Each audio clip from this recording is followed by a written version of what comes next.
Hey folks, this is Matt once again. Welcome back to another review for the Stallone Marathon. And this time it is the 1974 film, The Lords of Flatbush. Now it's directed by two directors actually, Stephen F. Verona and Martin Davidson. Not sure why there were two directors, but as you can see, the film stars a very young Sylvester Stallone. You also have Perry Keane, who would be in the class of 1984. Henry Winkler before he was the Fonz. You also have Susan Blakely, Paul Mace, and pretty much this film it's about 80 minutes long, and there's not really a plot. It's sort of a slice of life in the 1950s in New York. And Sylvester Stallone's character, Stanley, his girlfriend tells him that she's pregnant, and at first he doesn't want to have anything to do with it. Then the film is about him taking responsibility for that, marrying her. You have Perry Keane as Chico, aka Carl, who sort of likes to mess with ladies. One night with this lady, another night with this lady, but there's this one that he wants, and each time he tries to make a move on her, she pushes him away, and ultimately leads to saying that he's immature and he'll never grow up. And he admits, yeah, I probably never will grow up. And maybe you can look at it as he's the guy that doesn't want things to change, and he's the guy that wants things to stay the way they are. Henry Winkler and Paul Mace, they're butchy and wimpy. Henry Winkler and Paul Mace, they're not in the film too much. Like, they're sort of sprinkled a little bit throughout, but okay, for example, if you're a big Henry Winkler fan, like fan of the Fonz, and you're going expecting a lot of screen time from him, kind of sporadic. Not too much at all. I mean, Henry Winkler, he doesn't have much of a character. There's one little scene that after people leave the cafe, he talks with the shop owner, and the shop owner goes, "Hey, you know what? You're pretty smart, but you're a wise ass, and you're shortchanging yourself." And Henry Winkler gets a little bit defensive about that. There's one point where he gets in an accident, but he's okay after that. He just has crutches on. Wimpy, even less of him. Pretty much, there's one point where he's playing pool. It's about he's a part of the Lords, which is what their group is called. And the film is sort of doing this take on how they're having fun, but then adulthood rears its ugly head, as the back of the DVD says. And I didn't mind this as a time waster, mostly for the cast. I thought the cast did a good job. It was just very interesting look back in time to see a very young Stallone before Rocky and a very young Henry Winkler before the Fonz. I know in the trivia, Henry Winkler says it's apparently he based the Fonz on Stallone's role in this movie. I know at one point Richard Gere was supposed to play the Perry Keane role, but then Stallone and Richard Gere did not get along with each other. And according to Stallone, Stallone says that Richard Gere was very cocky, and at one point he was having some food with mustard, and Stallone warned him, "Hey, don't get that stuff on me," and that Richard Gere didn't listen and got the stuff on them, and that they would always fight with each other, and one had to go, and that was Richard Gere. And apparently Richard Gere hates Stallone to this day. In fact, Stallone even says that Richard Gere thinks it was him that started the whole gerbil rumor. And for those who don't remember, that Richard Gere rumor was that he had a gerbil up his ass for sexual pleasure. Of course, one of those urban legend rumors. And Stallone denies it, but Richard Gere believes it was him who came up with that story because they hated each other on this movie. And I wasn't there, but I kind of wish there was an interview with Stallone saying all that, because this doesn't have any features. It just has a trailer, which I remember it's someone singing "The Lords of Flatbush." It even has a Flatbush, Flatbush, Flatbush, rated PG.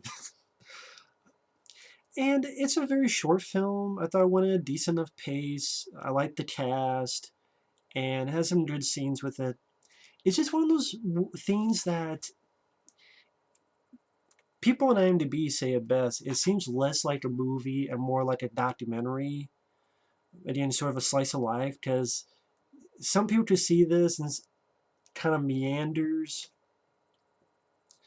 almost as if some footage was cut out. In fact, if someone had told me that 20 minutes of this film was cut out, I could see it. Because there's certain things that it kind of makes me wonder, was there more to this movie? Like, even at the end, Perry Teen and Stallone sort of had this fight. Not fisticuffs or shouting match. And then the next scene is Stallone's wedding, and Perry Teen is there, and they're friendly with each other. And I'm like, was there a scene where they were making up with each other, or saying some words to each other about, hey, I'm sorry about that, hey, it's cool? Or you find out at the end that during that little talk on a rooftop, that Stallone's girlfriend wasn't pregnant the whole time. She lied about it.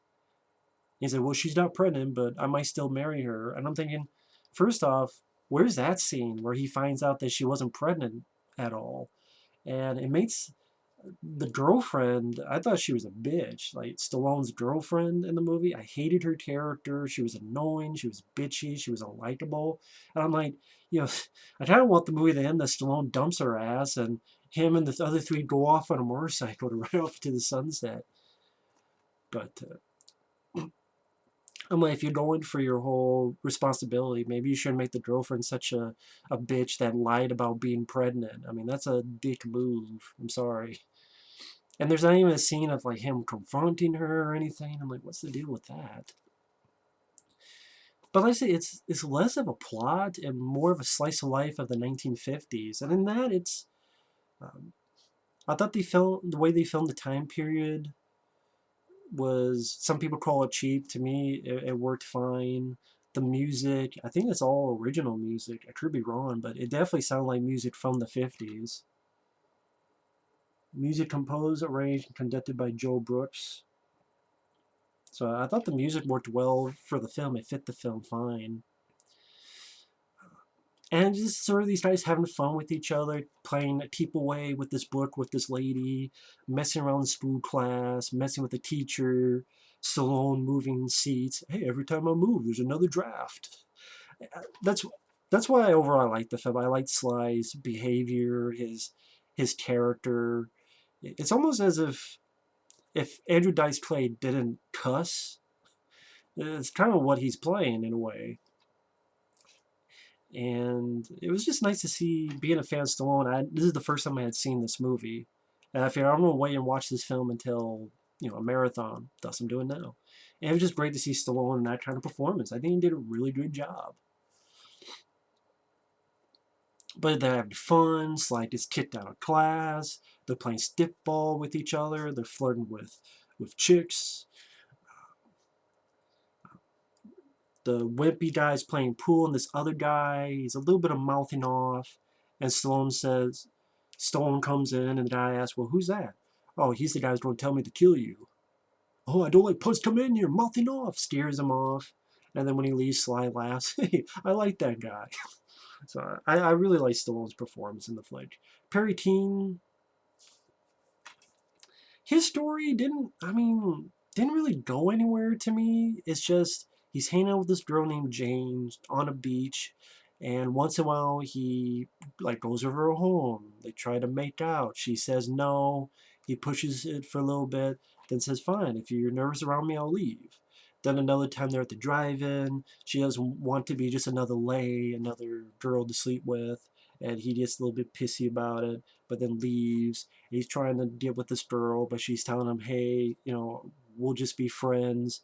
You're immature. And that's where he goes, well, fine, I guess I'll never change. And that's really all that comes to it. So I just see a lot of people hating this film for not being deep enough or not having a lot of contemplative dialogue. I mean, hell, if I had to be honest, Clerks has more contemplative dialogue than this. So I think there's some missed opportunities for dialogue sequences that explain a little bit of the theme the movie's going for, a little bit of the drama. It doesn't have to be overblown, doesn't have to be too heavy-handed, but at least a little bit more. And considering how short the film is, that's why I'm wondering if there's stuff that's cut out, if there's another cut of the movie. I don't know. On the flip side, because it's so short, movie moved pretty decently to me. It's only an hour and 20 some minutes long. And yeah, sort of them just sort of hanging out. Was Sly's gal telling him that she's pregnant while he's playing pool. He doesn't really want to deal with it. Them sort of him and Peritine hitting each other on the arms and getting into a little scuffle while they're in a cafe. The three of them try to steal a car for Peritine to help him out with his girl so they can go to the movies. And Stallone says he can hotwire a car. Then when they get in, he's like, I can't. I lied. And Henry Winkler's like, you lied? Well, I don't know. I saw it in the movie and I thought I could. And then Wimpy comes out with the key. He's got the key! And then they steal it. And I like that one guy goes, shotgun. Stallone's like, bullshit! And they steal the car. And again, if you're going in this for Henry Winkler, you're probably going to be disappointed because like it's not that he's in it for 2 minutes, but he's sprinkled throughout, but he's sort of in the background. He doesn't have much to say. And again, like one of the few scenes he has something to do is when the guy who owns the cafe tells him, you got brains, but you're wasting them. Because his character is sort of a wise guy. You ever seen where Sly goes to buy a ring and the girlfriend in this is just bitchy. I want that ring. I want that ring. I want that ring now. Yeah. So I'm like, dump this girl, go off to the sunset. That'd be a happier ending for this character. When he gets married at the end, I feel sorry for him with this battle axe of a fucking girlfriend who lied about getting being pregnant. She never like gets any yelling at her, or that's the dickiest move anyone does in the movie. And there's not even a scene of Stallone finding out or yelling at her or anything. Come on, what? That's what I mean. Again, I'm like, is that scene cut or was it never filmed? What's the deal? But I do like some of the dialogue Stallone has. For example, he tells his girlfriend's buddy, "Why you go outside and run your teeth on the curb?" Oh, she's a maid of honor. Oh yeah, never heard of maid of honor riding a broom. No, what I did in the rain. I'll get you an ID bracelet. I like some of that. And also he buys the ring. And before he leaves, he threatens the ring shop guys, like, let me tell you something. You ever do anything like this again, I'm gonna write on your tombstone. Never show this lady a $1,600 ring. And he did it better than I could. I'm fucking it up. But the way he played it, like, Stone is the thing I like the most about this. And I thought taking place in the 50s, I thought they did a pretty decent job showing that. And music-wise, look-wise, again, it does have a independent documentary look to it. Perry King comes by, gets the three of them for this scuffle with these guys who are I think they're in the middle of football practice. And the scuffle isn't much. I mean, when you look at The Wanderers, which is a film I didn't mind. I have to see that film again. I haven't seen it in a while. It's a film with Ken Wall. I didn't mind The Wanderers. Or American Graffiti, I honestly haven't seen all the way through. I know. One day I'll pick up the DVD and watch all the way through. But it's just I haven't really watched many films that take place in the 50s of that type. But at the same time, like, I wish the scuffle was a little more to it. It's pretty much parodying this one guy sort of rolling on the ground, and then they sort of run off, and they get chased, and then Henry Winkler sort of gets hit by a car, and then later on he's alright, he'll be on crutches. And just not much to the scuffle. You kind of wish there was more, like, have Stallone punch someone, have some other stuff, but there's not really much to it. And this sort of culminates with Perry Teen and Stallone having this conversation on a rooftop. as Stallone's talking about maps, and he's talking about imagination, using your imagination. Like, imagine you're a pigeon. You shut your eyes, you look down, and what do you see? And Parakeet's like, yeah, I see pigeon shit. No, I see, all these people, and I can go anywhere. He's like, you know what? I got a bite. Well, you know what? I don't need a bite. I got imagination. And sort of, not sure about the dialogue, but I thought the acting pulled it through. I mean, the dialogue made me like, what? But I thought the intention and the performances worked out well. And then pretty much the finale is the wedding, where they're all having fun at the wedding, and I would not call it this by Time Out. Then you need to do Time Out in the corner. I don't think it's a small masterpiece, no, but I think if you were out curious about a film with an early Perry teen, Sylvester Stallone, Henry Winkler, again, Henry Winkler's not in the film that much, but if you're curious about seeing an early performance by Sylvester Stallone before Rocky, before, of course, Rambo and all that, I think it's a fairly decent, interesting flashback in time.